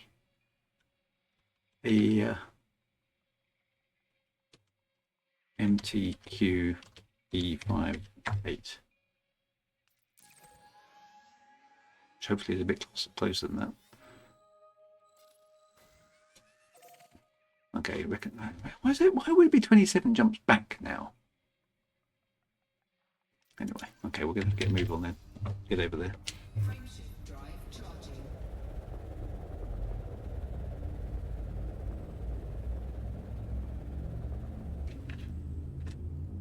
I thought it could do the same route back. I suppose it can't because it's up. It's uphill. Routron stars aren't so easily located en route, I guess.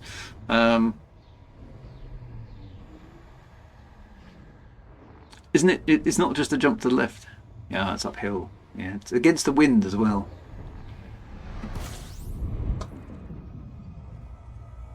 Okay, so there's an abandoned carrier, which nobody knows why it's there, next to a permit lock system. So I suspect the two are connected. Frameshift drive charging. A solar wind is the devil's own ears, isn't it? It's always blowing in your face. No, really, says Woody. I suspect my writer's antenna telling me there might be some sort of connection. Why would there be a permit lock system out here?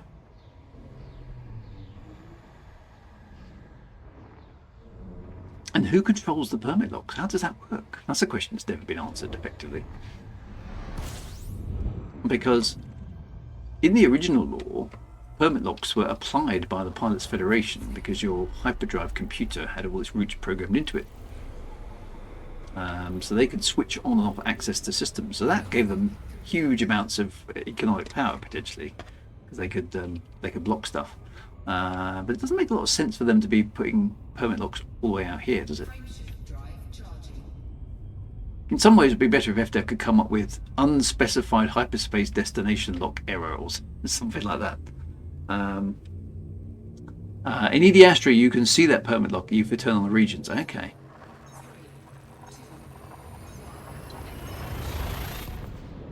Grimoria says, I think it's a permit lock area, not just a single system. Okay, so there might be others around that sort of space as well. Okay, so there's some stuff happening.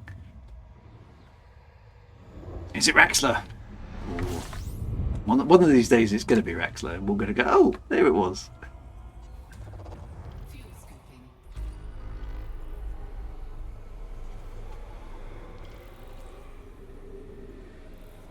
Fuel scooping complete.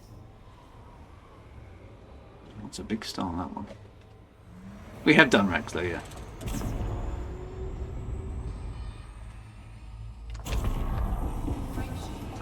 But yes, Raxler's that eternal mystery. Will they ever do something with Raxler? I kind of hope so. It's about time, though, really, isn't it? I mean, how long's Billy Danger's been running now? 12 years?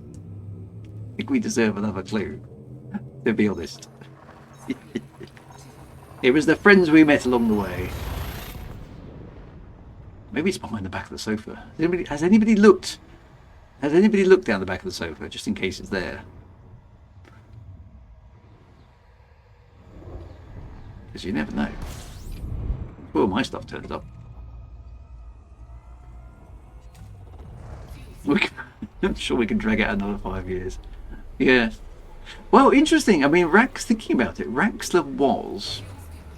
Let's do the maths on this one. Raxler was first mentioned, of course, in 1985 in the context of Elite, in the original novella, The Dark Wheel. So 1985, right? The second Elite game came out in 1993. So that was 8 years later.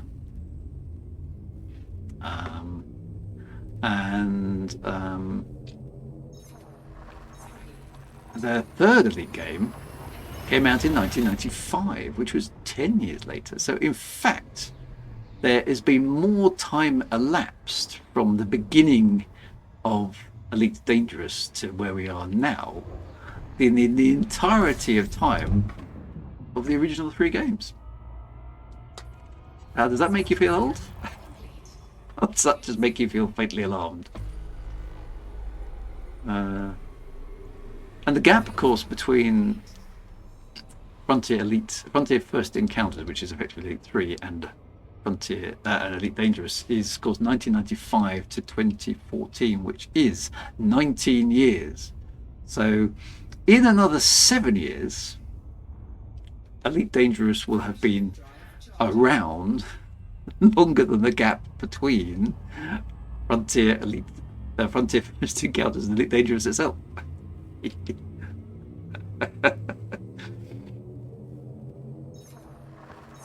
Am I going the right way? Well, I just typed in where I was told to go. Am I not heading in the right direction? Is somebody at the Odysseus? Can I look onto them?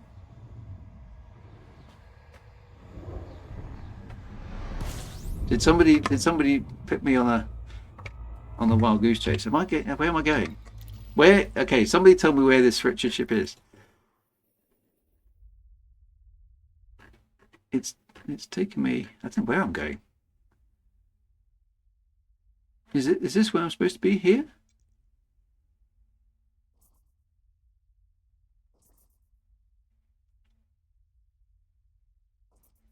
You're there. So, okay. I don't know what's going on. Is that the right system? Thuche MQ. Yeah, that's where we were going. No, anyway, that's where I'm heading. It's very confusing, this game. I've got a feeling maybe something weird's happening to the hyperspace. Yeah, that's definitely what we typed in, isn't it? How weird. Okay. Yeah, so maybe there's something weird going on with the hyperspace plotting in this region of space. Oh, hang on, it's time for hyperspace. It's time for a neutron star. It's the Bermuda Triangle, exactly what it is. Such a big thing in the 80s, wasn't it? I was most disappointed. That's one of the most. I mean, I won't bore Wintermucci B with a Lloyd's of London insurance story, but actually, that was one of the most disappointing things I discovered when I worked for Lloyd's of London. Because of course, Lloyd's insures lots and lots of shipping, and I discovered, to my great sadness, when I worked at Lloyd's of London, that their insurance records covered all of the ships that went through the Bermuda Triangle through all of the years when the Bermuda Triangle was this great area of mystery. And it turns out that there was absolutely nothing unusual about the Bermuda Triangle at all from an insurance perspective. The same average number of ships were lost in that area of the ocean compared to anywhere else. The Bermuda Triangle was not anyway unusual from an insurance underwriting perspective. And in fact, there is nothing particularly unusual and special about the Bermuda Triangle at all.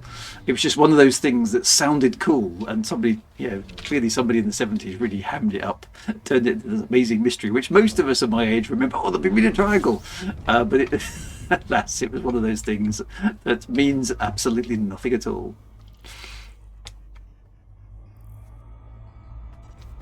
It was on things like Arthur C. Clarke's Mysterious World and stuff like that, wasn't it? Frameshift drive operating beyond safety limits.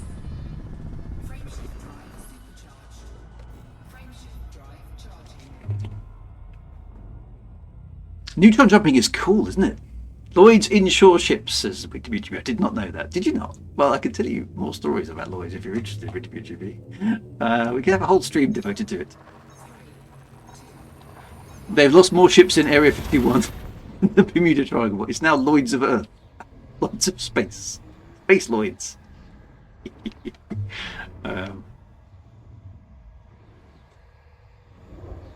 The slightly concerning thing about Lloyd's actually was, and I haven't worked there for almost a decade now, and actually more than a decade. More than a decade has gone past.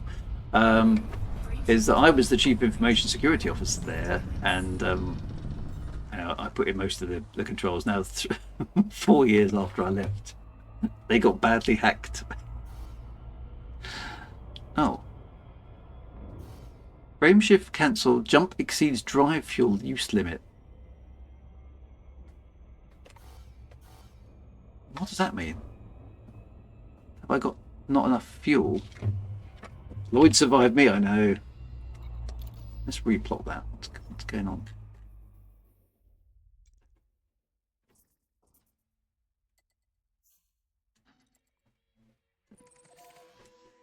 It says I can get there. But why won't it? Why won't it jump? There's something about, yeah. I can't jump for reasons of not sureness. What do I do?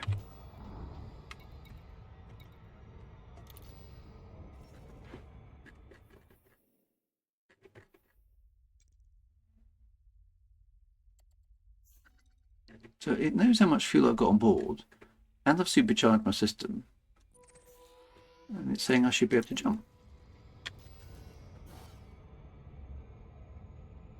Well, I can't scoop the neutron, can I? Yeah, but I've done 4,000 before. My jump range currently is... Oh, that doesn't tell me. I did supercharge. At least I think I did. Let's just try that again, just in case it didn't work.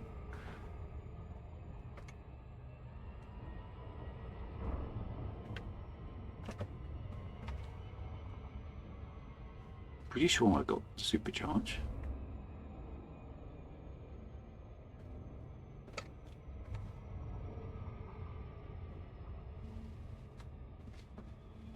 It's not supercharged by the ship's power. Okay, so maybe the supercharge didn't work. Stupid name, supercharging. Don't get me started on that. It's costing me time now. Time I haven't got. Come on, move.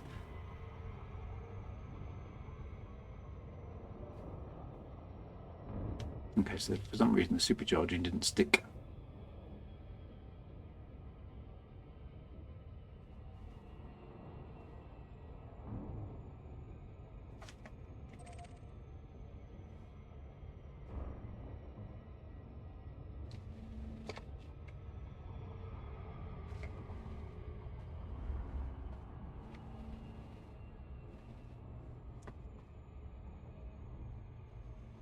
Is that? Oh, yeah, there's the code. Oh.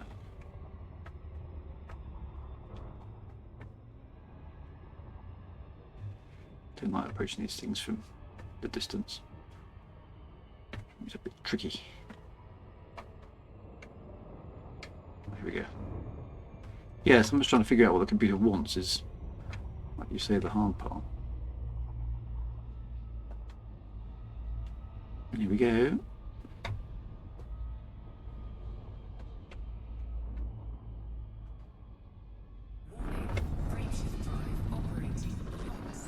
Right, okay.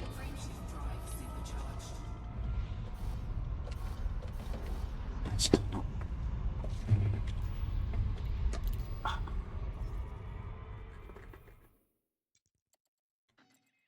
No, that's not the right place.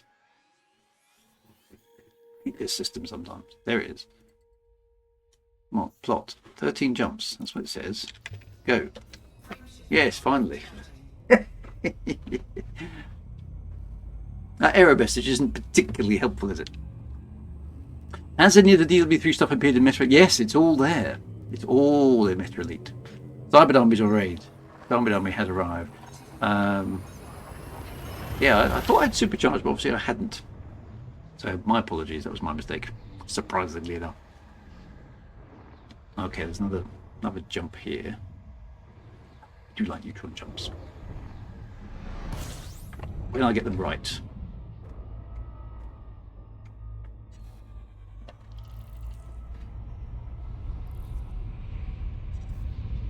Frameshift drive operating beyond I like the way we get a view inside the spinny tube. Sometimes that's very cool. frameshift 413 light years. Oh yeah, honk the system. Always forget that.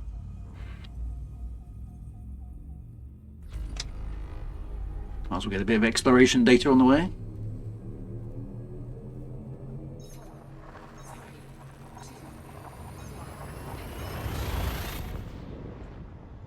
Super pursuit mode. I think I've got the 3 bits done now. I've got to just do the last few legs. Normal jump range. We'll be all right though. We'll make it. There'll still be time for a drink in the bar back on the Odysseus. fuel scooping. You can store a supercharge before docking on the Odysseus. Okay, that's quite cool. I didn't realise you could do that. I suppose that makes sense. Yeah. Fuel scoop disengaged. I did get stuck once in a neutron star and it ripped my ship to pieces. You know, so that was bad. So yeah, there is a bit of. I think I've got the technique now though, so I think I'm okay. But yeah, it's you can get into trouble.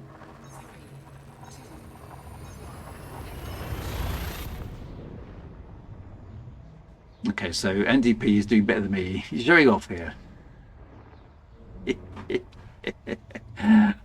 I left just after you, and I've used new neutrons, even though I set to use them and then jumps away. Well, look, as they say up here, you take the low road, and I'll take the high road, and I'll be in Scotland before you.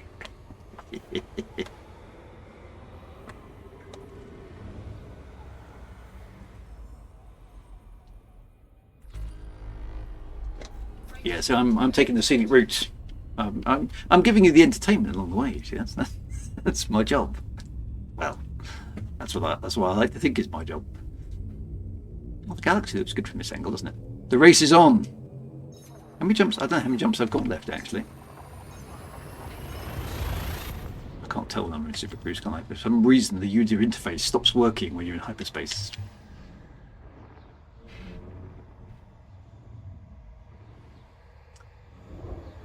I'll tell you how many I've got left at the moment. Oh, I've got 9 jumps. The race is on. Fuel scooping.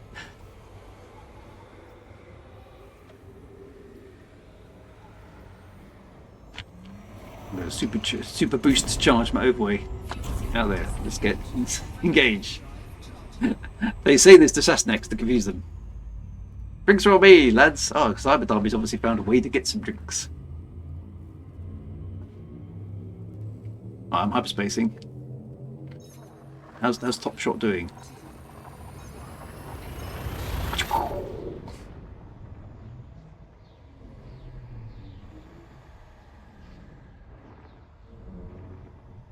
Gorman's going to miss the drinks. No, don't miss the drinks. Cyberdarby's paying for the glue at the bar.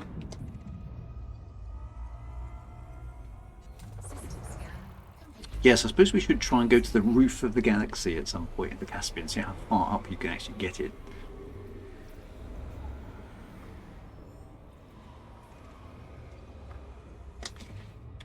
Fuel scoop disengaged. Okay, that's eight jumps for me now. I'm closing on target. I should be able to get there just at the end of the stream. I mean, it's perfect timing, isn't it? And we had waffle, and we had music, and we had instruments. I mean, you've had everything tonight. apart from good quality content, but you never get that. There's like 3,000 jumps or 300 jumps away. Oh, I don't think you're going to make it, my friend. Keep going though, keep going. Dimitri's not sure about music. Hey, there were notes. There were notes. I wasn't necessarily playing them all in the right order, of course. Complete. They were all the right notes.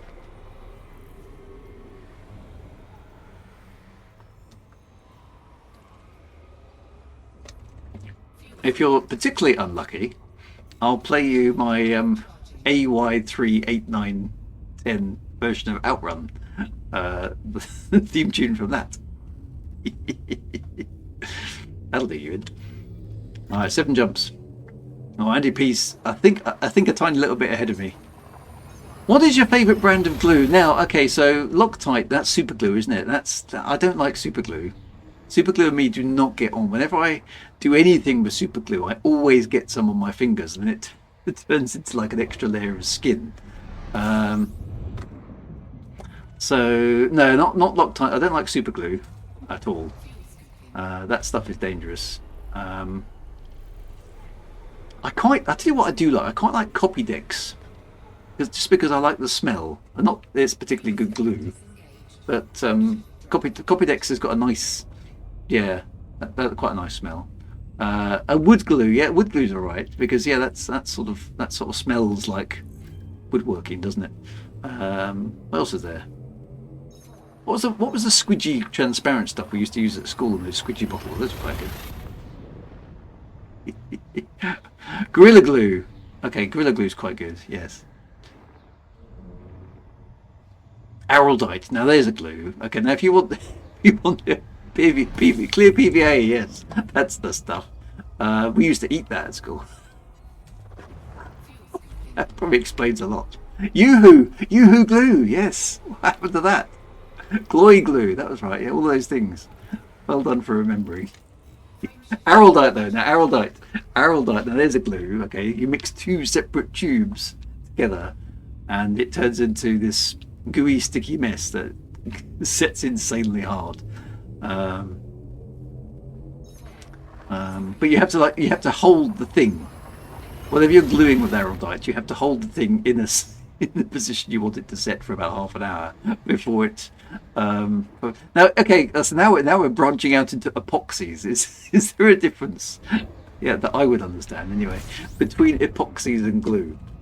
Because I still think of them as glue, but no, you're quite right. They are epoxies. You need a separate hardener, don't you, for Araldite? That's next level glue, isn't it? Right down the bottom, of course, you've got things like Pritt Stick, which you can only stick paper with. I'm partial to a Pritt Stick, you know, you do all the little rubbing of things. Yeah, polystyrene cement for airfix kits. Don't get your glues wrong, actually. That's a good thing, because I discovered this to my my horror when I glued something with the wrong glue in an airfix kit.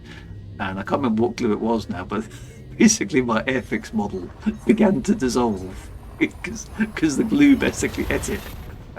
So I think I don't know how old I was, probably about 13 or something. I was trying to make your classic model Spitfire, and I got the wrong glue. It started dissolving the plane. See all the fun you can have with glue on a fleet carrier. See, yeah, it's not just glue. You see, there's connoisseurs glue. There's all sorts of there's a glue for everybody.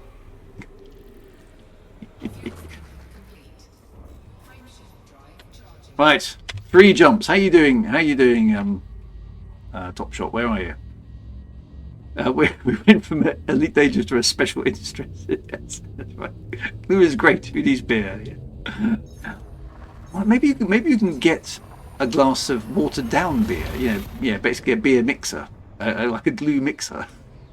It's a glue at the bottom, topped up with water or lemonade or something. You think is that a thing in elite dangerous? Perhaps it is. I like a glue that sticks to your ribs. Oh yeah, I think I'm cooking the ship as well. So it's a race between me and Top Shot to see who lands first, I think.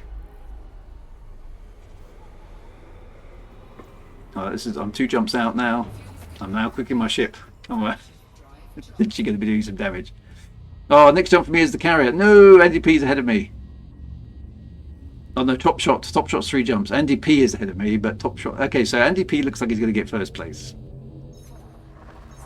I've got a possible chance of beating Top Shot to the carrier. Let's see if I can do it. Top Shot is showing up as in Super Cruise at the moment, though. Where is he? Where is he?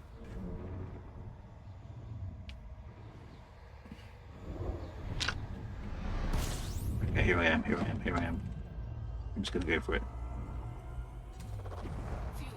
There's the destination. I can see the nebula. Captain Slow. This is like Top Gear, isn't it? Okay.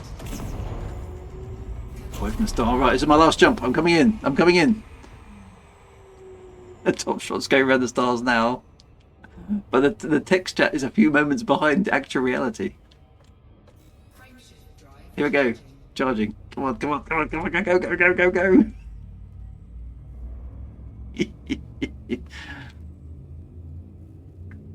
Have I ever mentioned I still make model? I haven't made one for. I still make model kits. I've got an X-wing and a TIE fighter still to do, and some of you will have seen my pictures of the Discovery One that I made last year. I still haven't finished that one yet. I got distracted. Next jump, I'm behind. No, okay, I'm here. I'm Top Shot's going to be hamstering into third place. Right, I'm here. Right, have I got time though to get a cheeky boost and still beat Top Shot?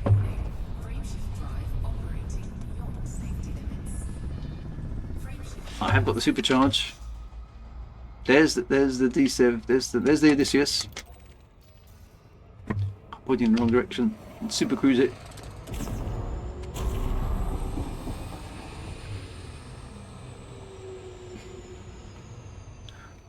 Trying to bring my ship about. Come on, turn.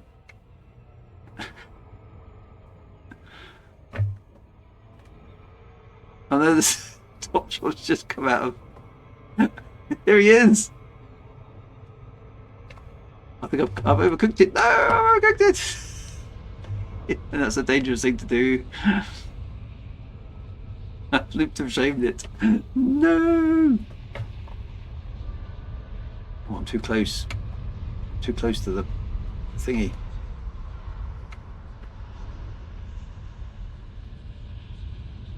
It's a little bit awkward to get to it. Oh no, come on, Top Shot's still out there. Who's closest? We're very close. We're literally on top of each other. It's down to the wire. I did get the cheeky neutron boost.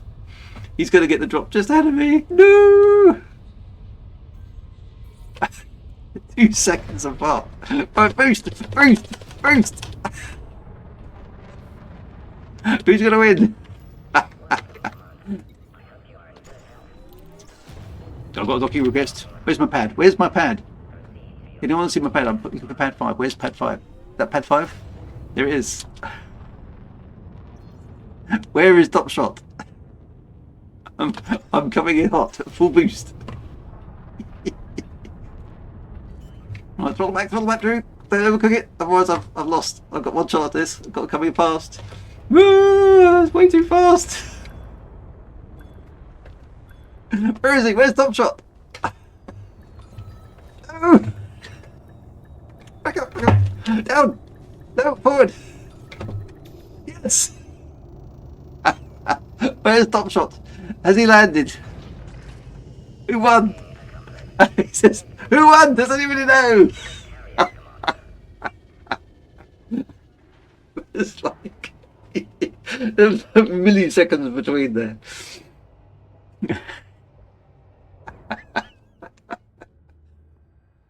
How much damage did we do to our ships? A fair bit, actually. That cost me. On the bar was the finish.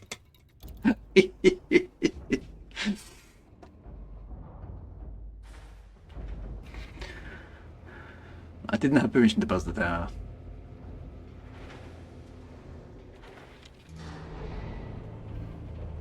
Am I allowed the plasma pistol? I saw your shields peek through the hangar deck. I've got to get to the. Oh, there's Commander X redacted. Yee. Oop, dunk. Just ran straight through him. We're back on the Odysseus. All is good. Into lift. Andy P's already there. The bar is the finish. Oh no, Top Shot's already in the bar. So I think he wins overall. There he is. And look, he's chilling at the bar. Thank you very much, everybody. That was a good race. It was very close indeed. Excellent stuff. Well done, well done, well done, everybody. And look at that, 58 seconds over the stream time. That's not too bad. So anyway, so we've explored the fact that there is a weird and wacky carrier out in the depths of space, which questions need to be answered.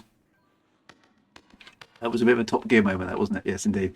Well done, everybody. Well done to everybody. There we go. Right, all that remains is for you guys to find me a Twitch streamer who is streaming Elite Dangerous like we are, but is down on their numbers. We like to spread the love.